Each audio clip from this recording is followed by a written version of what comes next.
If the Patriots win, we should invite Josh on the show to talk about Drake. That's why we'd have him on. I think it'd be great. Right. All right, who's the better team to you, bro? Well, let me start by saying this because you'll like this one. The winner of this game should be the favorite in the AFC playoffs. Shots fired at the Broncos. Yeah, I really feel it. Yeah, I a little feel bit. it. Because if the Patriots win, it will kind of be like when the Bears, but even more so when the Bears beat the Eagles. And they rose to another level in my eyes. Like, okay, the Bears are legit. Like, right? Yeah. If the Patriots beat the Bills for a second time, sweep them, the Bills are playing for something, the Bills are upset that they lost to them earlier in the year, that's why I say they would be the favorites in the AFC, because that would prove something to me. Now, while it's going into it, I think the Bills are better, though. And, again, my opinion might change this weekend, but right now I feel like the Bills are better. Obviously, the Patriots have a better defense, but Josh Allen, I still would take him over Drake May. He can go Superman mode. They got the great run game. So I just think the Bills are a better team, and we'll find out this weekend. I think the Bills are better. I know you always say, we play the games, and the Patriots beat them by 3. I think the Bills are better. Part of it is the last 5 years of their pedigree, but also there is something to them being favored in Foxborough. But also, have you been tested? Like, have you been tested this year? And if you just do a side-by-side of the two teams and what they've had to go through to get to this point, the Bills have had a tougher schedule. They've beaten better teams. They've blown more teams out. They score more points, and they gain more yards. And the Patriots, with their last 4 home opponents, are the Browns, Falcons, Jets, and Giants. Those teams have a combined record of 12-40. So I'm with you, Brew. Like, if the Patriots back this up, where they beat all of those bums, and then they beat Josh Allen coming off a game where he put, 39 on the board, and he's playing like an MVP, if they back it up and do it again, to me it is validating for the Patriots. So, I think the Bills are flatly better. Hold on, just real quick, because then I want Wilds to go. Even if the Patriots do it, I still think you'll feel the Bills are better. Well, we'll talk about that on Monday. Yeah, I just do feel like even if the Bills, is that just take integrity, or you really? No, listen, it will depend. That would be tough. It'll depend how it goes. It will be tough to make the case, but there's anyone who could do it. But part of it, that's fair. But I think we all do say, though, let's see if you can do it in January. And until the Patriots do it, just like until the Broncos do it, there is something too. I've got to see you do it when the stakes are highest. Okay, I think the strength of schedule argument is tough to push back against. It's like, you're right. But at the same time, I'm like, I want to be tested against a good team because the best team that we've beaten was the Bills. So it's kind of strange. Like, who have you beaten? Like, well, we beat the Bills, who you're picking to beat us. So that's strange. We also beat the Falcons, who the Bills lost to, and we also beat the Dolphins, who the Bills lost to. So it's a little bit odd about our strength of victories because we're beating teams that aren't any good that the Bills are losing to. I also think this is a bit of a prediction versus just the, just who's the better team. But I think it would be noteworthy for this game, and I assume you're picking the Bills, that if Mike Vrabel was 0-6 coming off of a bye, and one of those losses was a 42-16 shellacking at the hands of Sean McDermott, they would be like, you know what? That favors the Bills.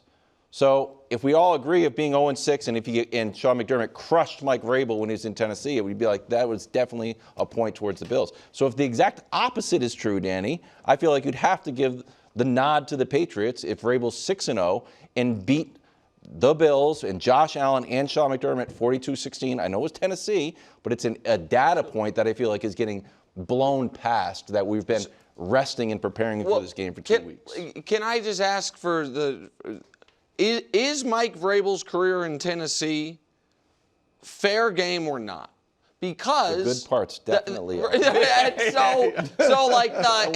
listen, it is perfect. Because he is, the way we do these records off a bye, the regular season record, so he is 6-0. He does, of course, famously had the bye as the 1 seed in the playoffs in Tennessee and lost. Right. So, that doesn't count to the record. That but will count in the playoffs. You can bring that up. Okay, and so I am I think Mike Vrabel's a really good coach. I do think the Patriots have the coaching edge here.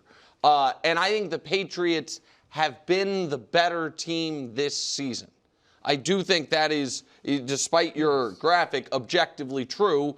And I agree with you. Like, yeah, the Falcons are one of the Patriots' bad wins, but that's an awful loss for the Bills. And the only turnabout on that for a team the Bills beat, the Patriots lost to, is the Steelers, which I know that's a very legitimate loss. It's also a weird one because of the 5 turnovers. I love that loss. Yeah, I know. You like losses. You love all your losses. I love it. Was hey, don't turn the ball over.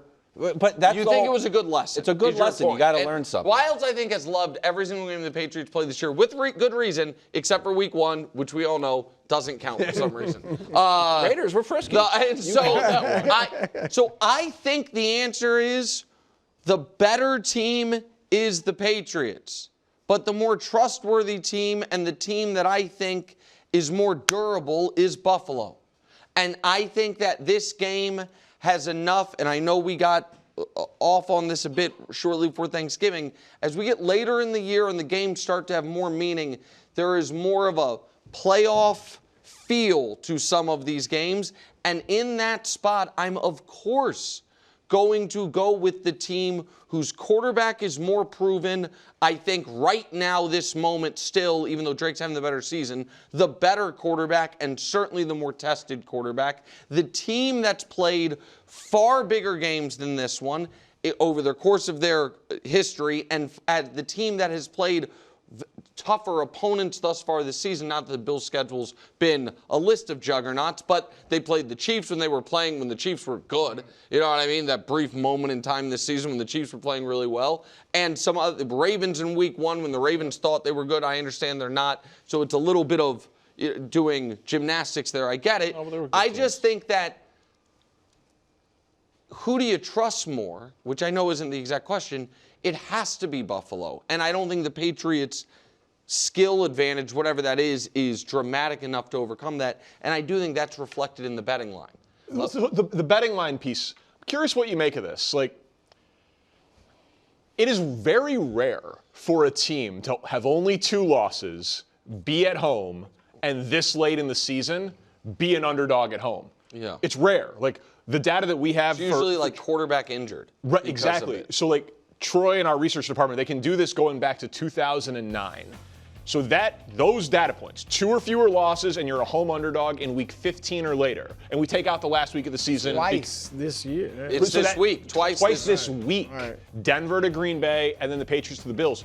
And so, again, we take out week 18 because often starters are being sat. But what's interesting about the other 2 times that it happened, the Vikings last year and the Steelers in 17, they both lost their playoff opener. Like, just good team, but the underdogs did. Exactly. The 11 teams with gaudy win records, team. but with gaudy records, but they caught a team that everyone was like, you know what? We actually do think that this other team is better than you, because maybe they had a charmed regular season, or they had an easy schedule or an easy path, and it's just. I do think, or and Sam I know Darnold was going to turn into a pumpkin. Yeah, I do think it's a bit of an indicator that the most impartial of observers, the odds makers, think Buffalo Here's is what I better. say about that. Yesterday. Well, but it's very close, and you're at home. It's been flipping back and forth. And we remember those teams. Obviously, the Vikings was just a year ago. Pittsburgh, that was better than the bye. Was that year? I think that was the Pittsburgh year where because that's started 11-1. That was 2017. That was the last really good Steelers team. They lost to the Jags in the playoffs. We knew we felt those teams were bad, but I don't think the Steelers ones were. The Steelers, it was more about who they were playing. They were playing mid-dynasty prime Patriots. Is that when they lost to the Browns? The Blake Bortles. No. It was so I hit the Blake Bortles part of the show. Just real quick. That was a famous game. That was the Jesse James trying to score a touchdown. Patriots playing the Steelers for the 1 seed late in the year, the last great Ben Roethlisberger year, and Jesse James is reaching for the end zone and thinks he scores. But that was less. You're right, Brew, that the Vikings, it was about we don't trust them. They weren't that good. The other one was about we trust the opponent that much. It's prime Brady, Patriots, MVP Brady. Can I bring in the vibes? Have you followed the Bills' vibes at all? A little. Josh, where's your graphic on the vibes? I mean, the Patriots vibes I hear you talk about all the time. What about Patriots the Bills? vibes are insane right now. Patriots vibes are through the roof. The two weird parts about the Bills vibes. One is the Keon Coleman suspension. It's just strange that's like his number one weapon. But he's back. He's back, but Yeah. I'm saying the vibes are weird. Touchdown recently. Two, it's like the fact that this Bills team that like you have going to the Super Bowl, they themselves are like, we need another weapon on offense, and tried to go get Jalen Waddle and didn't get it done. The third thing is this Darius Slay story. Has anyone followed this? Yeah, they put in the claim. They put in and then they lost a player, and they're like very upset about it. And Slay is like, nah, I don't want to go to you guys. And McDermott seemed upset on the way that was handled. To me, there was a lot. Those really the Waddle thing in trying to get Slay and losing a guy. And give me your take on this. Makes it seem like we don't have enough. We want to fix our roster on the fly, and it didn't scream confidence to me. The Waddle thing did surprise me, but I think all teams try to improve over the season and improve along the I'm margin. surprised Waddle surprised you. They led the league in scoring last year. And the GM had been adamant. He was yelling at radio hosts, "We don't need a receiver." So it's just odd. So can I respond to that real quick before we move on to Shedeur? Because I think to Caleb or Shedeur, depending on your view. You said it. I think your unsaid opinion there is the Patriots weren't trying to do anything. No, I the think Patriots were happy. I think we were, but it felt like a misstep of a guy that had played a lot of start. They just lost him for nothing because of some mismanagement in the waiver wire. Oh yeah, the Slay thing was weird because they didn't think he was going to be like, I'm playing for the Eagles or nobody else. I'd rather quit. The point that I was trying to make about the Patriots is this. I don't know that the Patriots weren't more aggressive at the trade deadline because they think, man, our team is exactly the way we want it, or because they think that's not where we're at in the journey yet. You know what I mean? It would be not reckless, but a little too aggressive to right now start trading draft picks when, like you said, we're ahead of schedule already, and we think we can win a Super Bowl this year, but we're not in the all-in moment of I should have pulled the McDermott quote. The McDermott quote. McDermott was pissed. It struck me as something. Now maybe that doesn't show up on the field. And maybe it gets erased a bit by the great win against Cincinnati. I would feel. Was that great? It was a great vibes win. It was great for vibes. You were talking about vibes. It was great for vibes. You're down 10 in the fourth quarter. I understand, but that's right. But you're down 10 in the fourth quarter. You win anyway. Your quarterback looks like a superstar, which I know worries you. You're making beer out of the snow from the thing. Like that. You were asking Danny about vibes. From a vibes perspective, that was an awesome win. Drake May is not going to throw two back-to-back interceptions to the Bills' defensive line. I think they were very lucky to get out of that game. Josh played great, but you can't be like the Bills' defense. Oh my gosh! You are I think, a little too confident that it's impossible for Drake May to play a bad game. It's impossible for Drake May. I have yet to see Drake May throw back-to-back interceptions to defensive linemen. I understand that, but you've been operating as if that he is just going to be the one quarterback in the league that's immune to bad performances. And I know you've said Josh McDaniels not going to let him do it, whatever. The greatest quarterbacks we've ever seen, all of them, have bad games. Exactly. I appreciate that you got there. Browns-Bears, Shedeur versus Caleb. Cleveland, more than a touchdown underdog against Chicago, who have won 5 of the last 6. Danny, Brew has guaranteed it. And he put his money where his mouth was. Are you willing to guarantee that Caleb outplays Shedeur? Guaranteed. Wow, first time. Thankfully. Brew, we were all nervous. You were forced into that. What did you tell me? 10 toes down. No. Whatever you need. They forced you into that. But I'll play along. Go ahead. Well, Nick, am I cheap? Honestly, cartoonishly cheap. Okay. And I immediately met you at your steaks for dinner. Invite Coach. Yeah, but what'd you do 5 minutes later? You said, Brew, look, you've been on TV longer than me. Can I do it like a little Italian restaurant? I didn't know we were doing family style. I don't know where we're going. Not the point. Here's the thing. The Bears can win this game with Caleb Williams having 0 pass attempts. The Bears are going to win this game. Caleb will outplay Shedeur. And I know it's very impressive that Shedeur had a great statistical game against the worst team in the NFL, by far, the Titans. And I know it's also very impressive. And doesn't everybody play the Titans? The Bears haven't played the Titans. But I'm just, but there are all these other quarterbacks played the Titans, and very few of them, if any, did that. Okay, but if we're, listen, and I'm not even going to Yeah, make. but all the other ones did beat them.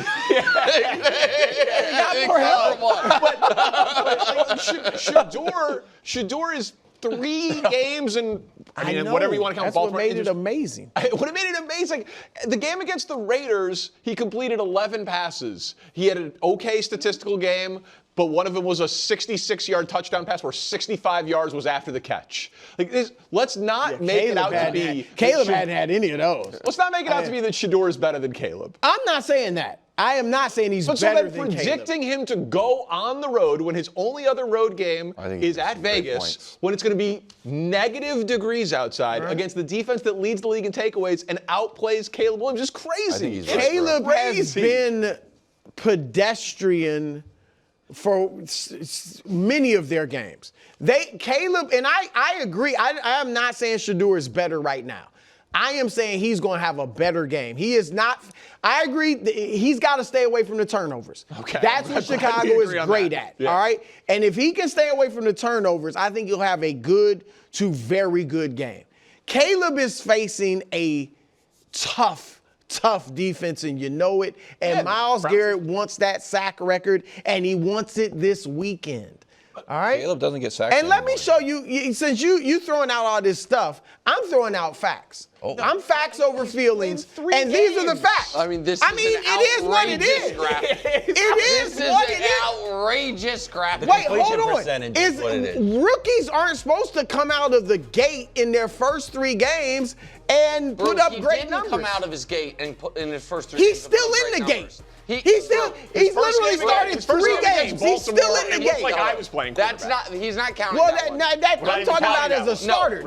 He was thrown right in. But again, if we're being honest, he has played 1 excellent game. Yes. Against Tennessee. And that has changed the numbers But as a Caleb starter. has been, y'all know, Caleb hasn't completed, I don't believe, more than 55% of his passes in his last 4 games. Okay. The Bears lead the league in rushing. That's right. Okay, but that's not the bet. The bet is which quarterback. Your boy handing it off to DeAndre Swift is not going to win the bet for him.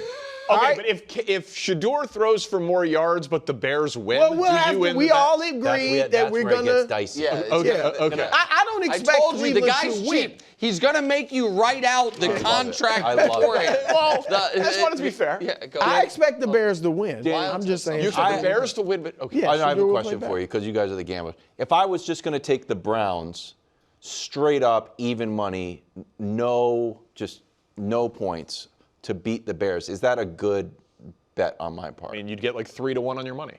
But if I just it's just even money. No, that would be a terrible It'd be an atrocious bet. Because I think you made some great points about the Bears. It's Caleb is the number 1 pick. He's got 2 years of experience at this point. Yeah, that's why Ben he Johnson. should. Right. Shedeur's You got can't his let coach it about to get fired. Maybe doesn't even like him. Right. Ben Johnson took the job. Most takeaways. Interceptions. Part of me thinks What am I walking into here? Thank you, Wild. just even dinners doesn't make any sense whatsoever. I knew it. It doesn't make any sense. I knew it.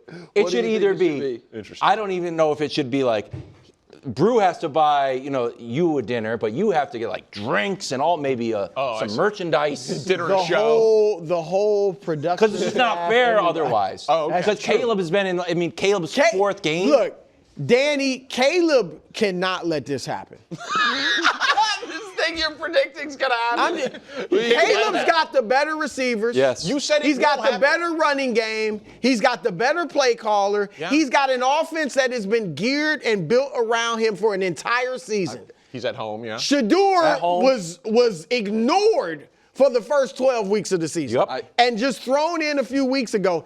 Your boy cannot let this happen. I have it. Go. Because the dinner bet has already been locked in. Gentleman's wager, we know what it is. Wilds makes a fair point that because you are a gambler, you're not very good at it, but you are a gambler. Better than you. And Brew doesn't gamble. you took advantage of him a bit with the stakes. Yes, definitely. So here is the way we fix it. I didn't realize. If Brew wins, you also have to make Christmas cards for Brew's family. so he has them. Brew, you have to send a picture of you and your wife and lovely daughters, and you have to have them printed up. And you have to track down the address. That's tough. I'd rather just buy somebody dinner than do that. The guy did my Christmas cards and just gave my wife a sign. Happy Frenemies Thursday. This Sunday, my guy Justin Herbert and the Chargers go to Arrowhead to play the Chiefs. The last time they faced off, Herbert aired it out, 3 touchdowns. They got the win in Brazil, but now it's enemy territory. The Chiefs in a literal must-win spot. Would you be concerned for the Chargers if they lost to your Chiefs? Absolutely. Because if we are assuming the Chargers have lost this game, here is the new reality for the Chargers. They then need to win at least 2 of their final 3 or win the game in Denver alone in Week 18 to guarantee they make the playoffs. The Chiefs also, under this, these auspices, will have broken their losing streak, seemingly played a good game, and be very live, obviously, not only to go to Tennessee and win, which I think we'll expect them to do no matter what, but to go at home, have a shot to beat Denver, and have all the pressure on the Chargers in Week 18 for a quarterback and a coach that together, the one time we've seen them play in a big spot, played their worst collective game of the year. And I know you like to chalk that playoff game up to the interceptions off guys' hands. Herbert was 14 of 32 in that game. It was a rough performance for him. Sure.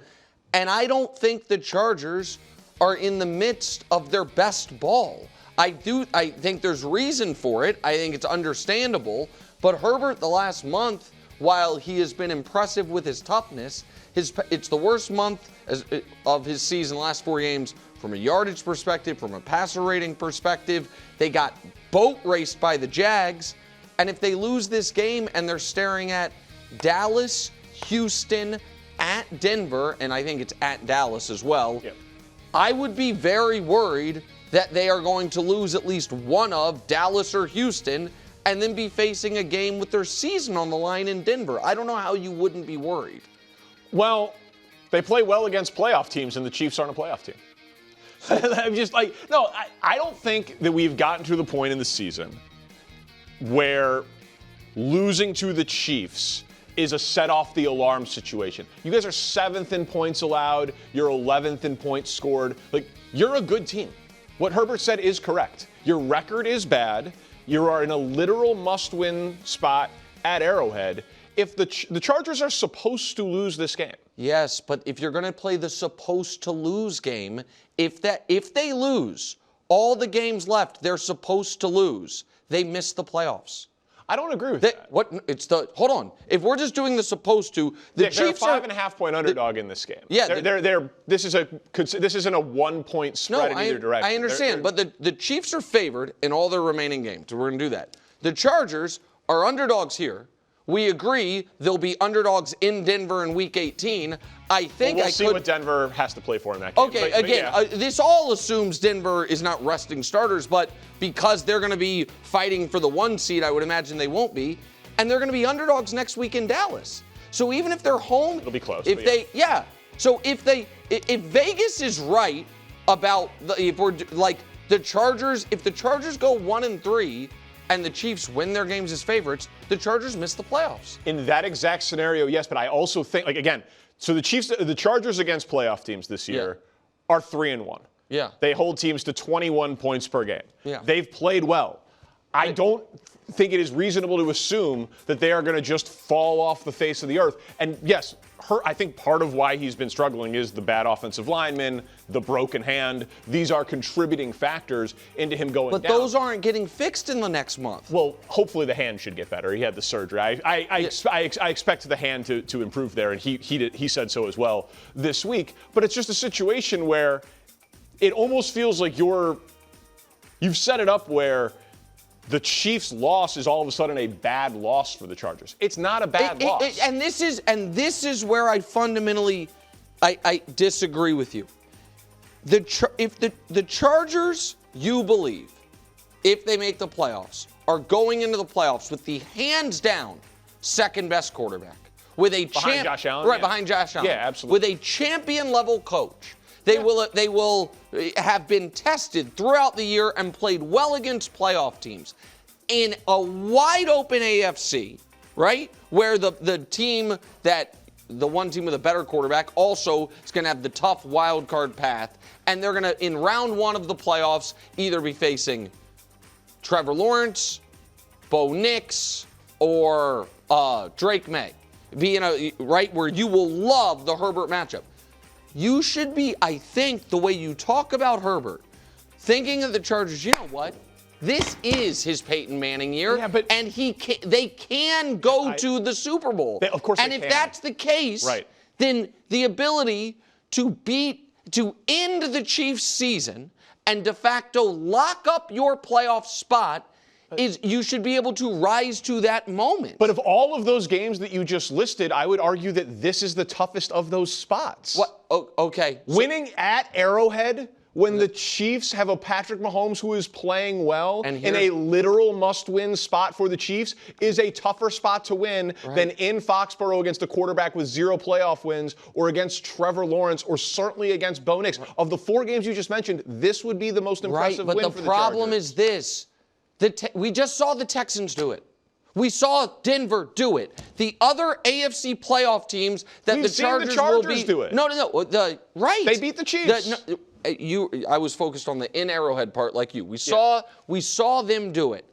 And so if a team is the quarterback and the team are the people that you really seem to believe they are, the opportunity with the Chiefs hanging by a thread to dead them, I think it is, and the very real part of if you don't, all of a sudden, like the 1-3 into a season becomes, oh, well, now it would just be 1-2, and we're going to be underdogs in 2 of those spots, and we might be playing a divisional rival on the road who is playing for the 1 seed, peak motivated. Who they've beaten. There is a real concern that this whole thing falls apart. That's the part of this that it is not that there would be massive concern because they lose this game in a vacuum if this were week 18. I don't think you have opened up your mind to the possibility of if they lose this game, this could be step 1 of a 3-step chargering, the likes of which we haven't seen since the last time they played a win and you're in week 18 game, and they lost it in cartoonish fashion. Well, I also want to be pretty clear here, and it'll blend into the other side of this. I wish Justin Herbert sometimes wasn't on the Chargers. Because, I don't have all of the belief in everything around him with the Chargers. Justin Herbert's a top 5 quarterback in the NFL. Yeah, but the situation around Herbert is not. The situation around Herbert won him Monday Night Football. So that's the other part of it. Monday Night Football, he had winning plays and gritty plays, and I really, really respect the toughness. A lot of guys would have just been like, I had hand surgery 5 days ago. I'm not playing. Of course. And not only did he play, he got beat up and ran with the ball, all of that stuff. But this Chargers defense that folks refuse to give credit to. Last year led the league in points allowed, and they were the supporting actor in the movie. This Chargers defense turned Jalen Hurts over 5 times, including the game-winning play when the Chargers offense could only get 3 in overtime, and it looked like they were going to lose. So I think the defense is good.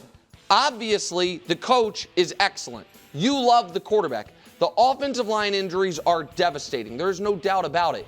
But I don't think it is fair to frame it as if he is at this massive disadvantage year over year. The offensive line injuries are brutal. Everybody understands that. I recognize that. But it is so brutal that it's at the point where it would actually be historic if they actually went on and won the Super Bowl this year.